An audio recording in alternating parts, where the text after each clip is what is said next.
Good morning, everybody. My name is Brandyn and I'm here with my esports specialist, Brandyn Quigley. How's it going, Brandon? It's going pretty good.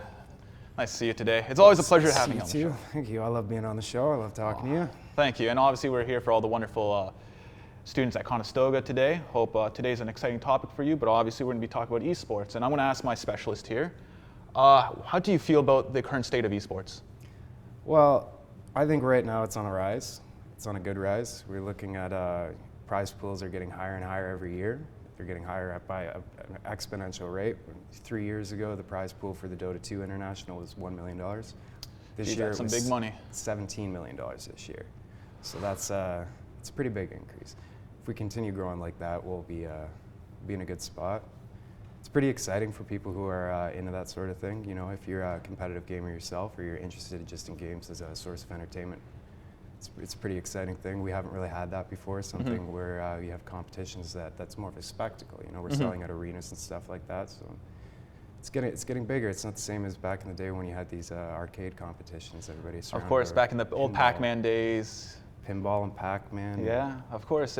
I never thought that I would be seeing a team of players just sitting there and me watching at home and enjoying it as much as someone could enjoy sports. No, it's definitely interesting when you can see someone that can do something that you're not able to do. These are very complex games. You know, that's kind of why we're seeing that now, as opposed to back with Pac-Man. That's a pretty simple game. You know, there's a bit of complexity to it, but now with technology and the hardware that's available, we can have so many interactions between different, essentially, pieces on the board. Right? If you compare it to something like chess, you know, people liked watching chess. I mean, televised chess matches. You know, Bobby Fischer had a lot of people watching him.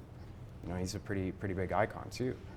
We don't really have that anymore. Like, chess isn't something that people pay attention to, and I think that's kind of what's going on, is we're shifting towards these other more complicated, exciting games to watch. That makes perfect sense. That, you know, one spectacle died and there's another one to take its place. It's kind of rising up and filling that void of people who may not be more interested in physical sports, but something that takes the mind. The mind, yeah. Your brain's a muscle too.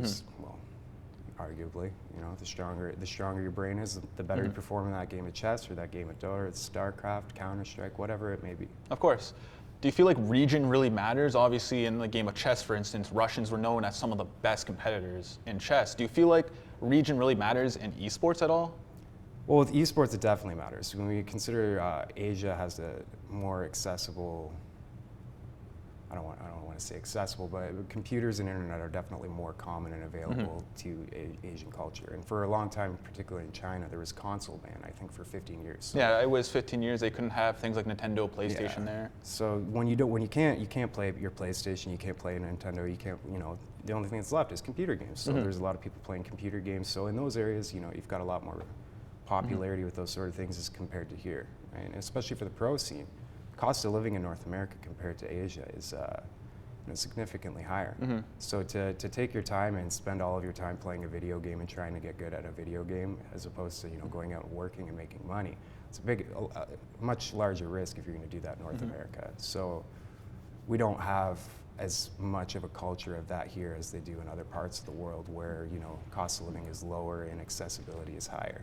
So are you saying culturally Asia's more accepting of this rather than North America, Europe? And do you feel like culture is a big difference? Oh, for sure. I think that culture is well, maybe not culture, but like I said, you know, living conditions and stuff. It's definitely more accepted in Asia. It's more common in Asia. It's becoming more accepted here, but it's not nearly at the same level yet. So, in a short answer, can you just give me what you think will happen in the future for esports? Well, I'm not sure what's going to happen, but hopefully we see continued growth, because it's an industry I know I want to be a part of. So hopefully it gets bigger. Well, I agree with you, and I honestly see it that it is going to grow, that things are going to change. For instance, there's the rise now of like esports bars that want to come out. Even college teams are doing esports.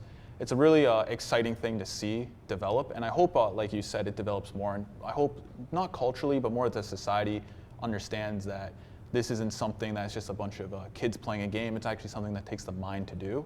Yeah. But it was really nice to have you on the show again. Honestly, I just want to give you a good old handshake again. You know, it's always great with you. But everyone, thank you for tuning in. This is me, Brandyn, and I'm here with Brandyn Quigley, and it was nice having a day with you.